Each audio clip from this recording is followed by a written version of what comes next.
Sayın Recep Tayyip Erdoğan Bey, ben size sesimi duyurmak istiyorum. Yalvarıyorum. Eşim Alişer Sahat 6 ay bundan önce kayboldu. Kaçırıldı mı, ölü mü, diri mi hiçbir bilgi yok. Size yalvarıyorum.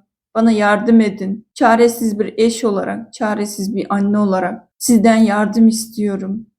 Maddi yardım değil, sadece manevi yardım. Ben Türkiye yetkililerine dilekçe yazdım. İçişler Bakanlığı'na, Dışişler Bakanlığı'na, her tarafa yüzlendim. Ama hiçbir cevap alamıyorum ben. Size yalvarıyorum, bana yardım edin. Eşim Alişir Sahatov'tan 6 aydır haber alamıyorum. Lütfen sesimi duyun. Sayın Recep Tayyip Erdoğan Bey, biz Alişe Saatov'un çocuklarıyız. Babamızdan haber alamıyoruz. Lütfen yardım edin. Can güvenliğinden korkuyoruz. Lütfen babamızı bulmaya yardım edin. Babamıza kavuşturun bizi.